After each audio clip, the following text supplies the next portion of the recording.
everyone! Sa video na ito, ituturo ko sa inyo ang pinakamadaling paraan kung paano mag-factor ng quadratic equations. So, gagawin natin ito ng simple, step by step para mas madali nating maintindihan.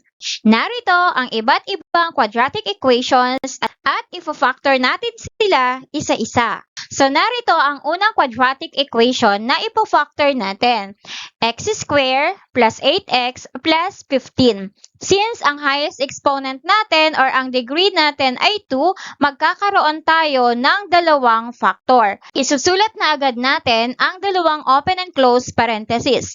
Ito ay para sa unang factor, ito naman ay para sa ikalawa. Ang susunod na gagawin natin ay ipo-factor ang x squared.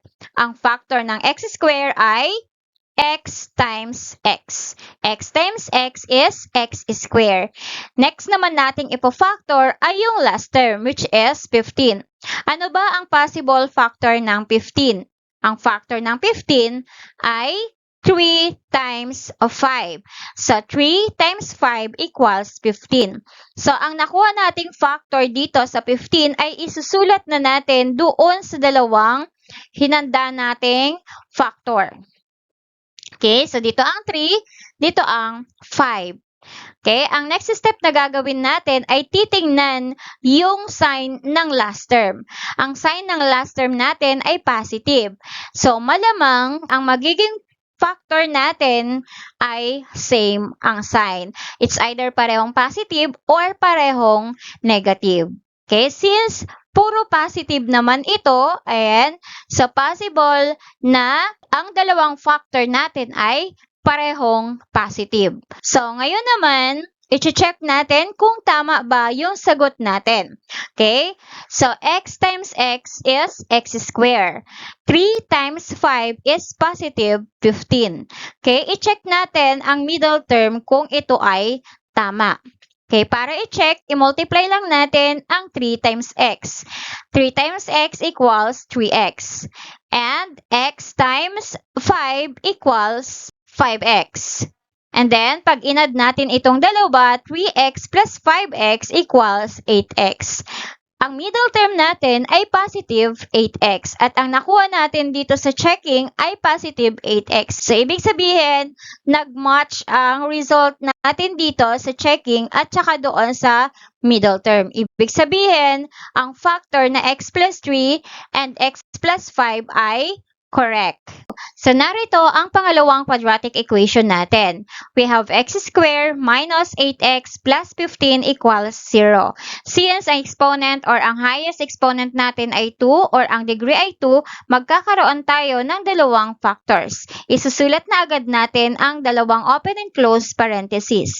Ang next na gagawin natin ay ipo-factor natin ang x squared. Ano ang factor ng x squared? Ito ay x times x. Then, ang susunod naman nating i-factor ay ang last term.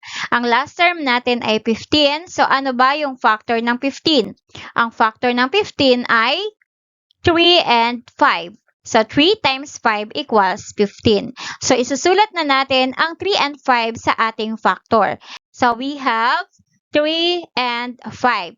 Next ay titingnan natin kung ano ang sign ng last term. Ang sign ng last term natin dito ay positive. So kung positive ang last term natin, malamang na yung dalawang factor natin ay magkapareho ang sign. Pwedeng parehong positive, pwedeng parehong negative. Next, ang titingnan natin ay ang middle term natin. So ang middle term natin ay negative. So, ilalagay natin ang negative sign sa may negative 5 kasi mas malaki ang 5 kaysa sa 3. Kaya lang, sabi natin kanina na kapag ang last term natin ay positive, okay, ang dalawang factor natin ay magkapareho ang sign. Therefore, yung 3 na din ay negative. So, i-check natin ang ating sagot kung ito ay tama. Para i-check ito, ang gagawin lang natin ay i-multiply natin ang negative 3 and x. So, negative 3 times x is negative 3x. And then, x times negative 5, we have negative 5x. Kapag pinag-plus natin ito, negative 3x plus negative 5x, ang magiging sagot ay negative 8x, which is match ang result natin doon sa middle term. Ibig sabihin, tama ang ating factor na x minus 3 at x minus 5. Kapag meron tayong ibang nakuhang result dito bukod sa negative 8x, ibig sabihin hindi po siya factor. So, ito ang pangatlong quadratic equation natin. X squared minus 2x minus 15. Again, so isusulat natin agad ang dalawang close and open parentheses. Next, ipo-factor natin ang x squared, that is x times x. Then, ang susunod nating i-factor ay ang 15. Ang factor ng 15 ay 3 and 5. So, 3 times 5 equals 15. So, ang next na gagawin natin sa factor na 3 and 5 ay isusulat dito sa kanilang factor. So, meron tayong 3 and 5. Next na titingnan natin ay ang last term. So, ang last term natin ay negative. So, kung negative ang last term natin, possible na magkaiba ang sign ng dalawang factor. Isang positive at isang negative. Ang susunod nating tingnan ay ang sign ng middle term. Kung ang sign ng middle term ay negative, ilalagay natin siya doon sa mas mataas na number. So, sa factor natin, meron tayong 3 and 5. So, ang middle term natin or ang sign ng middle term natin ay negative. Kaya ilalagay natin itong negative sign dito sa may mas malaking number na factor. So, kung ito ay negative, the other factor is a positive. Kasi base sa third term natin, kapag ang sign ng third term natin or last term natin ay negative, dapat ay magkaiba ang sign. Kaya kung negative na si 5, positive na si 3. Ang next na gagawin naman natin ay i-check kung tama ba ang ating sagot. Sa checking naman, ang gagawin lang natin ay i-multiply ang 3x ay i-multiply ang 3 and x. So, 3 times x is 3x. Next ay x times negative 5 equals negative 5x.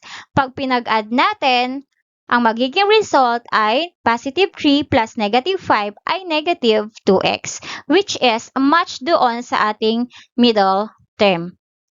So, ibig sabihin, ang factor natin na x plus 3 at x minus 5 ay correct. So, narito ang pang-apat nating quadratic equation. X squared plus 2x minus 15. Gagawa tayo agad ng dalawang close and open parentheses para sa dalawang factor. Ang una nating ifo-factor dito ay ang first term. Factor ng first term na x squared ay x times x. And then ang susunod ay ang factor ng 15. Ang factor ng 15 ay 3 and 5 or 3 times 5 equals 15. And then next, isusulat natin ay yung dalawang factor ng 15, which is 3 and 5. Ang susunod na titingnan natin ay ang sign ng last term. Ang sign ng last term natin ay negative. Kapag negative ang sign ng last term natin, ang dalawang factor natin ay magkaiba ang sign. Isa sa kanila positive at ang isa ay negative. Okay? Pero tingnan muna natin ang ating middle term. Ang middle term natin, ang sign ay positive. So, ilalagay natin ang sign na yan sa mas mataas na number. So, ang mas mataas na number dito ay 5. So, possible na si 5 ay positive at yung isa ay negative. Kasi sabi po natin na kapag ang last term ay negative, magkaiba ang sign ng dalawang factor. Okay, i-check natin kung tama ang ating factor. Para ma-check, negative 3 times x is negative 3x. And then, x times positive 5 equals positive 5x. Then, i-add natin yung dalawa. The answer is positive 2x, which is, yun yung nasa middle term. Nag-match yung result natin sa middle term. Ibig sabihin, yung factor natin na x minus 3 and x plus 5 ay correct. Now we have 2x squared minus 5x minus 12. Isusulat na natin agad ang dalawang close and open parentheses para sa dalawang factor. Then, i-factor natin ang 2x squared. Ang factor nito ay 2x and x. 2x times x is 2x squared. Next, ipo-factor natin ang 12. So, factor ng 12 ay 3 and 4. So, isusulat na natin si 3 and 4. Okay, ang next na titingnan natin ay ang last term. Ang last term natin ay negative. So, malamang na yung dalawang factor ay magkaiba ang sign. Saan natin ilalagay si positive, saan natin ilalagay si negative. Ilalagay natin ang sign sa mas mataas na number ng factor. Ang pinakamataas na factor ay 4. So, ibig sabihin, dito natin ilalagay ang sign na negative. Since yung last term natin ay negative, okay, ang dalawang factor ay magkaiba ang sign. Kung ito ay negative, ito na ay positive. And then next, i-check natin kung tama ba yung sagot natin. Okay, so i-multiply lang natin 3 and x. We have 3x. And 2x times negative 4 equals negative 8x. Then i-add lang natin positive 3x plus negative 8x. The result is negative 5x, which is yun yung ating middle term. So, ibig sabihin, 2x plus 3 and x minus 4 ay factor ng ating equation. Okay, and that's all for now, and thank you for watching. So please don't forget to like, share, and subscribe. Thank you!